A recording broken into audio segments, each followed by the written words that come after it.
I meet lots of interesting people who I want to help, and the best way for me to give back is to quickly share who they're helping professionally and who they wish they could privately or philanthropically help more. And I help you by keeping the interviews short and sweet. People in my circle can pick and choose who to directly and indirectly help with their business or charitable contributions. Who are you helping?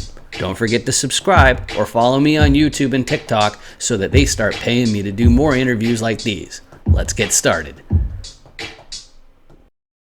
Hey, how's it going? I'm Dan Fredenberg, and this is for Who Are You Helping? I'm joined today with Dr. Megan Rhoads. How are you today, Megan? I'm doing great, Dan. Thank you for having me.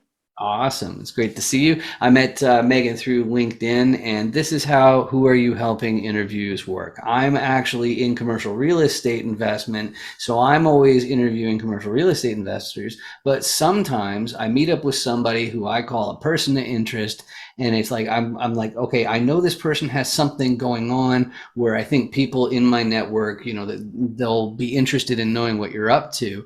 So I have them on, and I find out, well, what exactly is going on with you. So the first thing that I usually do is I ask them to introduce yourself. So Megan, can you please introduce yourself for the audience? Yeah, so I'm Dr. Megan Rhoads. I'm a licensed clinical psychologist. I practice in California. So that's my background. I'm still working as a therapist and a psychologist. And within the past few years, I've branched into executive coaching. My big piece that I'm focusing on right now is sleep. It seems like everybody can improve their sleep as far as being able to fall asleep, stay asleep, so that they can perform better during the day, have better relationships and whatnot. For me, that's kind of like a foundation. If I don't get good sleep, I'm just going to be like a hangry monster all day. So I thought, let's use our psychology skills and the research that I'm aware of and the things that help folks get their sleep better. All right, that's a beautiful thing. So the first question in these Who Are You Helping interviews is, who do you help professionally? So you've given some idea of what you do for them. And sometimes that's why I do this as well. Because like sometimes the people who I interview, they won't be like, they'll be on the shy side. They're not going to be used to the Sure. spotlight. And so I want to make sure that they have a nice opportunity to get access to my audience, and that all of you in the camera there can help out the people who I interview. But when I think of who do you help professionally, I think of two parts. So one, there's what is it that you actually do, and then the second part is what's a customer avatar. And if we figure both of those out, then the person in the audience will have a pretty good idea. So I'll just leave it back to the question: who do you help professionally? Just pick and choose. Sure. Yeah. So as far as executive coaching goes, I'm focusing mostly right now on SaaS executives and leaders within the SaaS industry, software as a service. Uh, Folks who have these high demand jobs who are finding themselves not having time to sleep, let alone having time to take care of themselves. And what people are finding is that greatly impacts their employees, and that it impacts their clients, which then impacts their bottom line. So if they can, what I call, get square with themselves, that really then affects company culture, then affects their ability to help their clients and their people. So really, I'm trying to start at the top and help people get to a place where they are square with themselves. So taking care of themselves as best as they can, so that they can not only perform better, but they can show up better as the leaders that they know they can be. Okay, and I'm looking at my list of questions here, and there's one thing that's come into my mind that's going to regularly come out. So I'm going to have to figure out something, punchy to make it work. But one of the things that I think is really important in if you're selling a skill that's not as traditional, it's not like selling a can of Coke or something like that, right? So Right. it's important still to productize what you're doing. So going a little bit off of the regular Who Are You Helping path.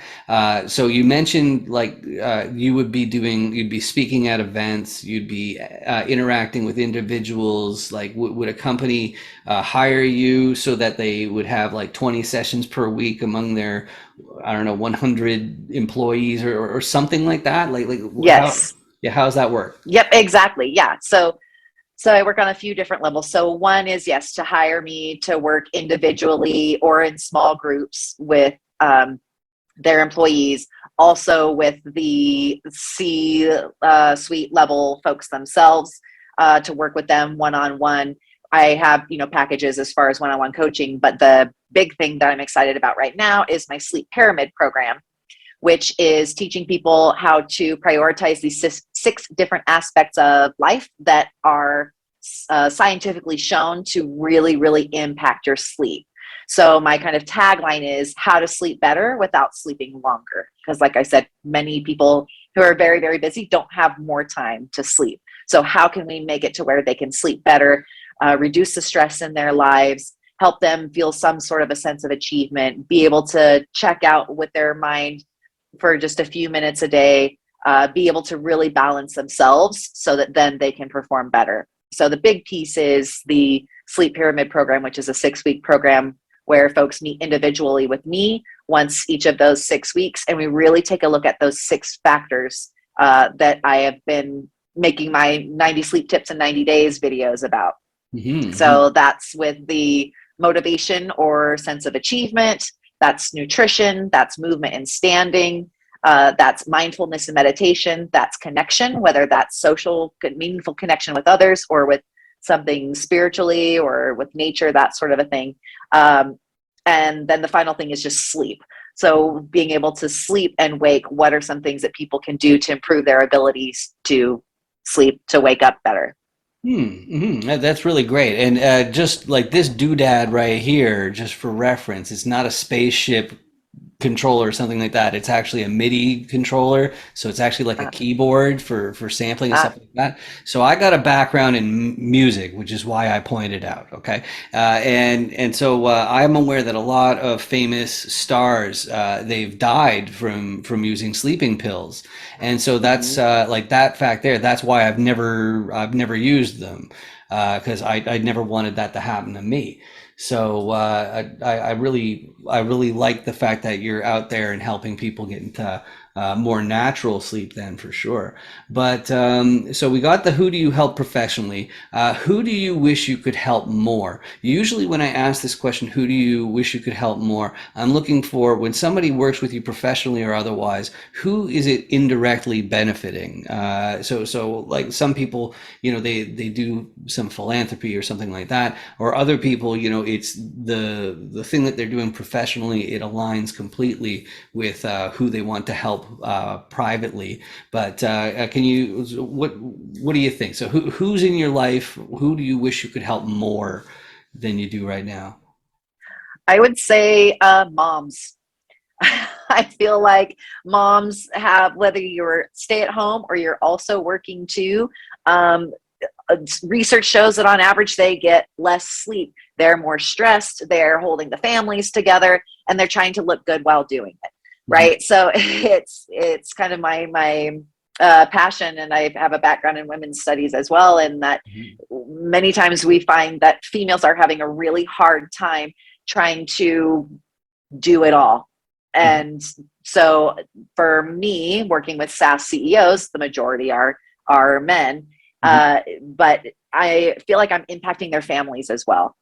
If I can help that person be able to find time to be with their families, to be able to talk to their spouse about helping them get better sleep, or who's gonna put the kids down for a nap tonight, that kind of a thing, just being able to sort through those extra pieces that are kind of outside of work and the how-to kinds of stuff, Mhm. that can also really impact someone's their quality of life, because then they have somebody in their corner saying, hey, maybe we should help you work this thing out with wife here, because that's kind of getting in the way of the entire family unit. So really your soft spot is for primary caregivers is really what you're getting Hmm. at, right? Yes. Yeah, okay. Right. So that makes sense. So and then so that's who you could help, who you wish you could help more. How can people help you, Megan? I would say following me on LinkedIn, checking out my 90 sleep tips in 90 days. If they know somebody that might benefit from any of those sleep tips, or even asking me about my program, to just pass it along. All right, beautiful. And so, and then how do they reach out to help in those different ways? Like, is it a website specifically? Like LinkedIn is the best way, or? So LinkedIn is one option. I also have my website. It's drmeganrhoads.com. So DR, my first name, my last name.com. So that's for the executive coaching side. And then if you're in California and you're looking for therapy specifically, if you have some sort of a clinical type of issue that you're wanting to deal with, that's my other website, Megan Rhoads PsyD. PsyD is PSYD. And that's for therapy. All right, beautiful. And so that's how Megan helps other people. That's how she wishes who she wishes she could help more, and how people can help her, and also the way to reach out. But Megan, did you know that if people subscribe to my channel, it helps me? Oh, I like how you worked that in there. Right, right. It's an important question. Well, the important thing though is that it's also completely free. It costs you nothing. All it does is it adds my videos to your list of suggestions. But more importantly, it means that YouTube starts to pay for these videos instead of me. But Megan, do you have any good reasons for somebody to subscribe to my channel? I feel like I have some great reasons. One, I really enjoy your content that I see on LinkedIn, even if it's just the fun little find the differences in the pictures. That is so much fun, and I've had a great time chatting with you. You've helped me feel really comfortable. I really appreciate what you're doing. So I will spread the word to have people follow you. I believe I'm already following. If I'm not, I'll double check. I'll make sure I follow you as well. Beautiful. Thank you so much. And thank you in the camera over there for watching. And I'm sure I think the red button to subscribe, it's like down there somewhere. So that's what you need to hit and get rid of that awful red button, turn it gray. But thank you so much. And thank you, Megan, for joining me today. It's great getting to know you Thank better. you for having me, Dan. It was fun. Awesome. I just want to tell you, because I've actually seen your website, Real Estate is a Scam, before, and I loved it. Oh, cool. Yeah, because I think it's really so spot on. There's good stuff, bad stuff in every industry. Yeah, make sure you subscribe, like, and hit that notification bell. For Dan the Man. And thank you. Turn that subscribe button from red like his beard to gray like his beard will be. So I met Dan through some networking groups for real estate investing. He's a great guy from what I know about him. He's very ambitious, and he makes it easy to come on with his questions, and has a great setup. It's easy, it's clear, concise, and I'd recommend going on his interviews for anyone that's considering it. It was unlike anything I've ever experienced. It was super fun. The process was so easy a caveman can do it. I mean, if you guys haven't done it yet, you guys need to get on his calendar. Just take 15 minutes of your time, get exposure, find out who Dan is, what he's about. He's a true trifecta. And if you don't know who he is, get in touch with him. Google his name, find him on LinkedIn, do whatever you can, just reach out to him. So I really appreciate the format. Like I've told you a couple times before, I think it's really great because me personally, I'm very long-winded. I have to purposefully make things more concise, but the way I take things in is I definitely prefer things to be concise and straight to the point and concentrated. And the chance encounters really do that great for individuals. So you can get a good grasp on who they are, what do they do, why do they do it, what space do they operate in. That's why I love chance